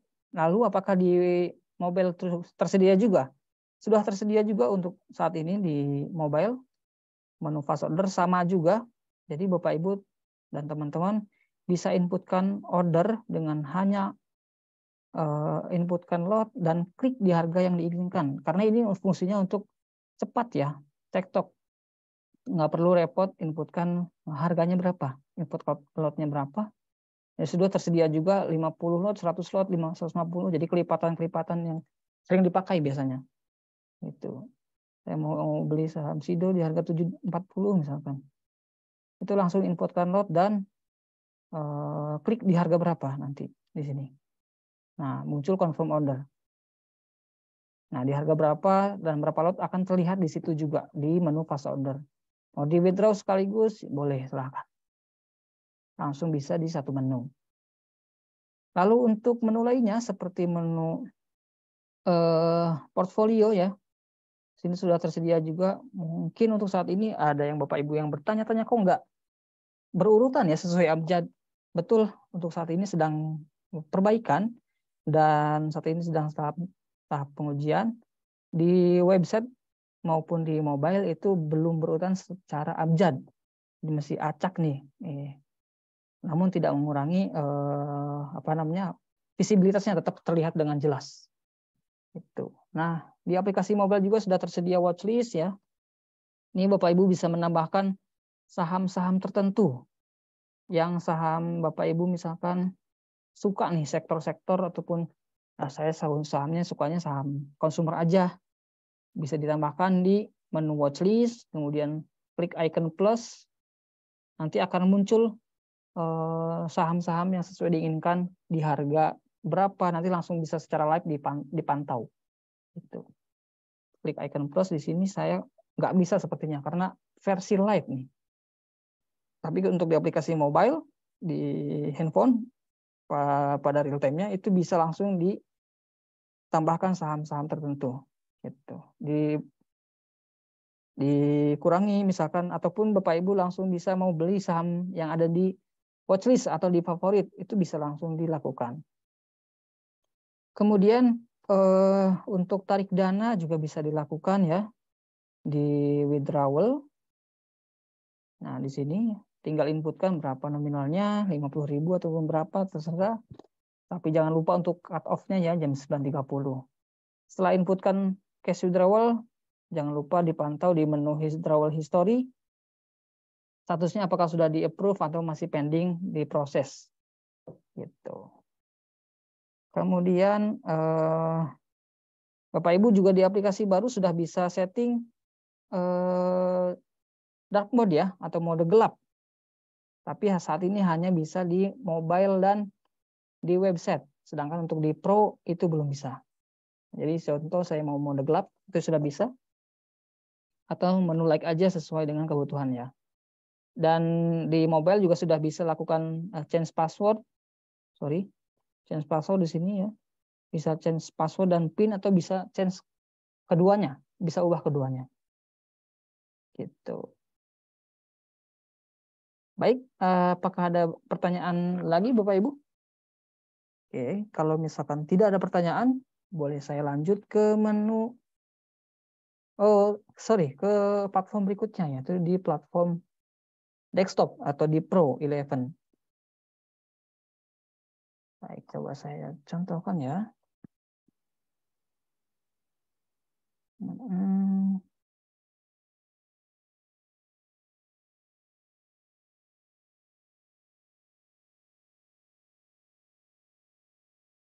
Saya coba contohkan dulu untuk versi Pro-nya. Sebentar ya Bapak Ibu ya.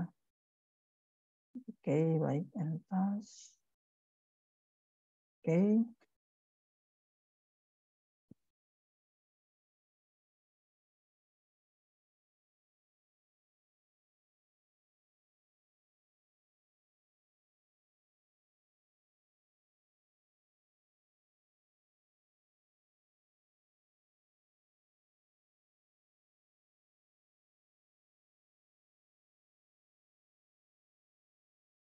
Oke, saya coba tampilkan lagi. Sudah terlihat ya di versi desktop. Ya, baik. Ini untuk versi desktop, Bapak Ibu bisa lihat ya di layar. Sama seperti versi web maupun mobile, ketika login akan diarahkan untuk inputkan username atau user ID dan password. Baik.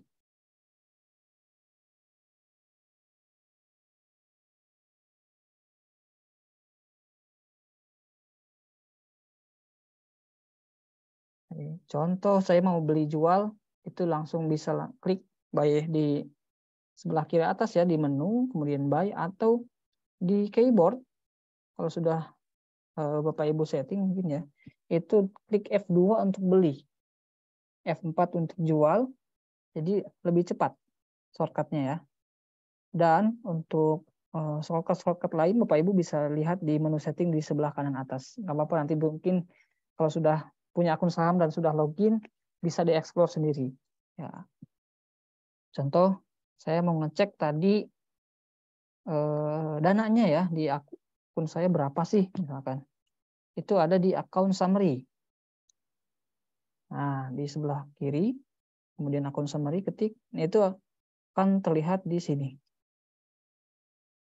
Berapa dana yang Bapak Ibu miliki saat itu, kemudian berapa nilai holding market value-nya berapa di market saat ini di portofolionya.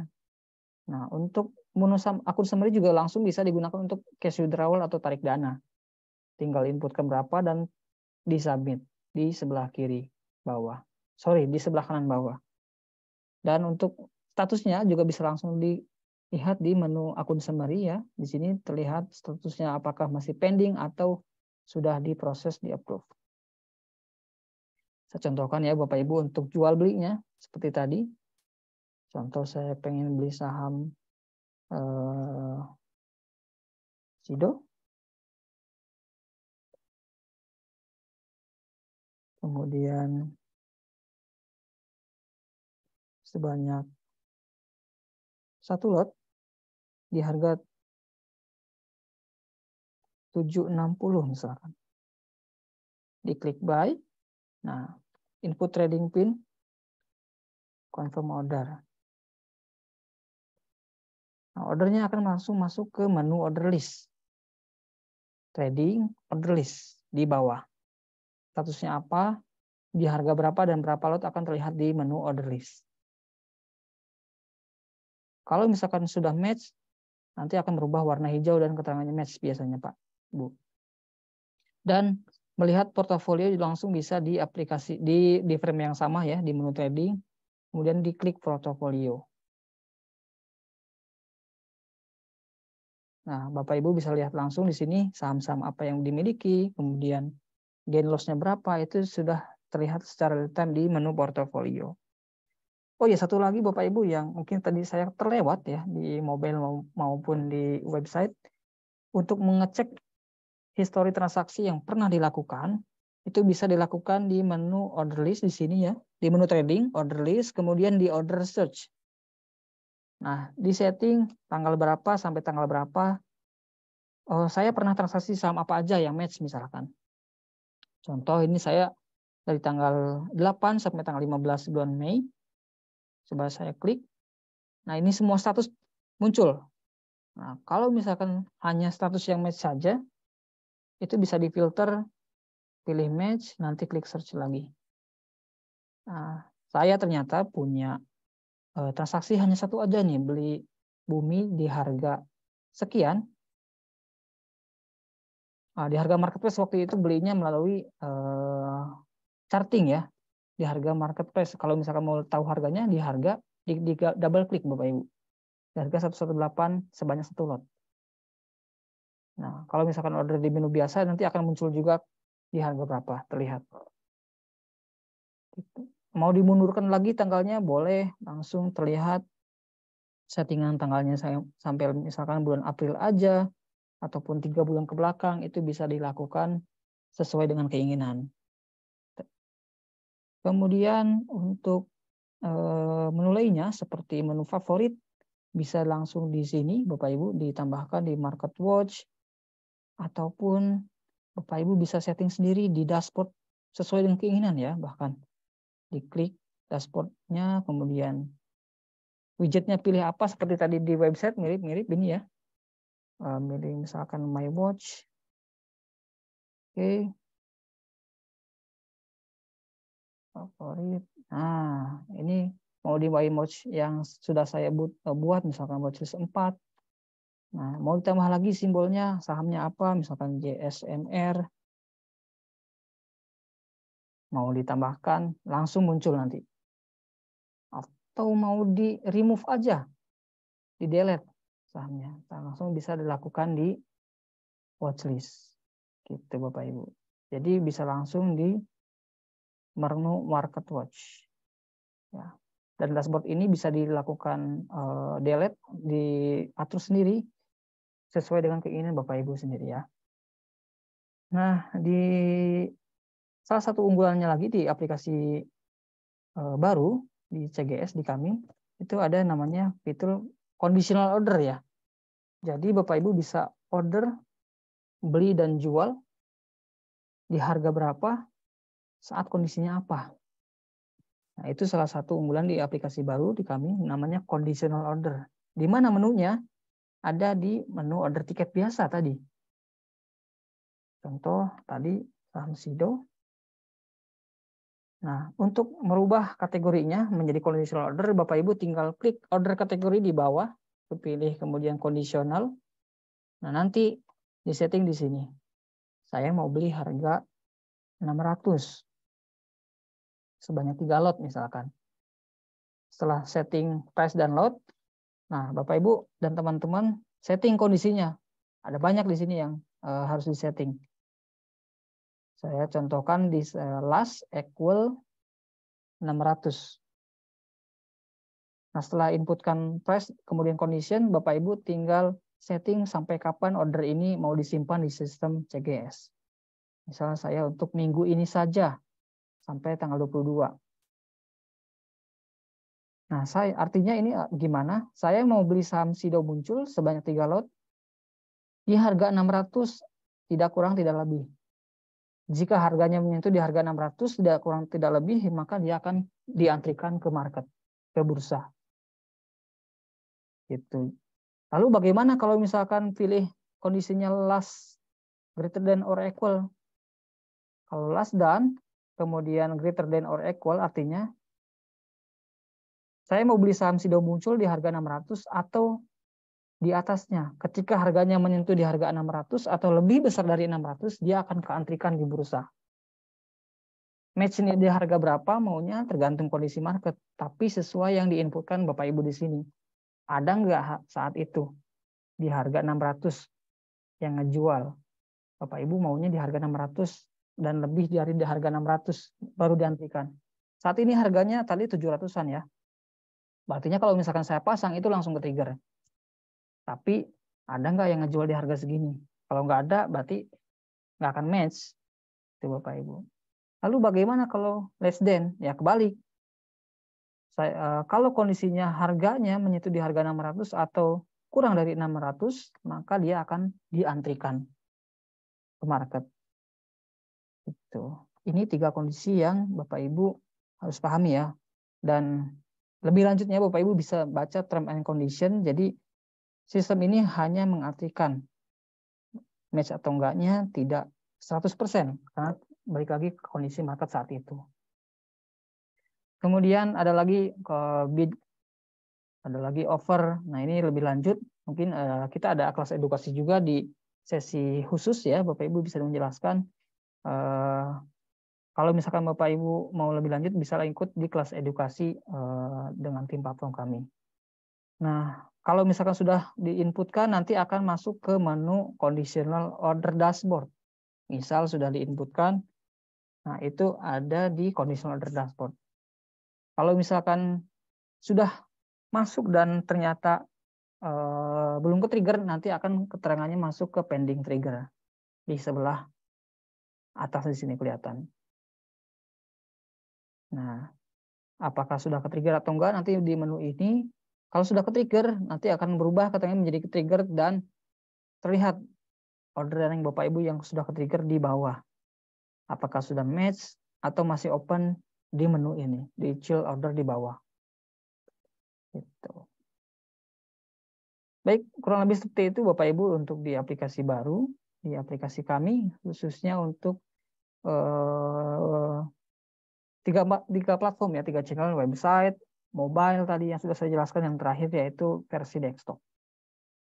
Gitu. Nah, untuk menu-menu lainnya Bapak Ibu, nanti ketika membuka akun saham bisa explore secara mandiri, dan kalaupun misalkan ada pertanyaan bisa langsung WA ke tim CSO ataupun tim kami ya Bapak Ibu ya. Oke, apabila Bapak Ibu ada pertanyaan bisa langsung ditanyakan atau chat di kolom Q&A. Oke.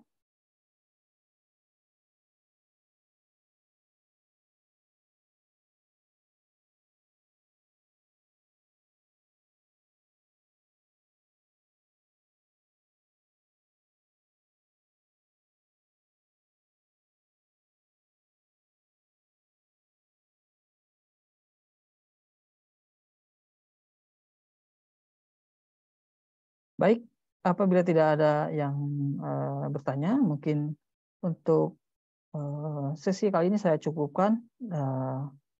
Saya ucapkan terima kasih pada Bapak Ibu yang sudah join di sesi siang ini, dan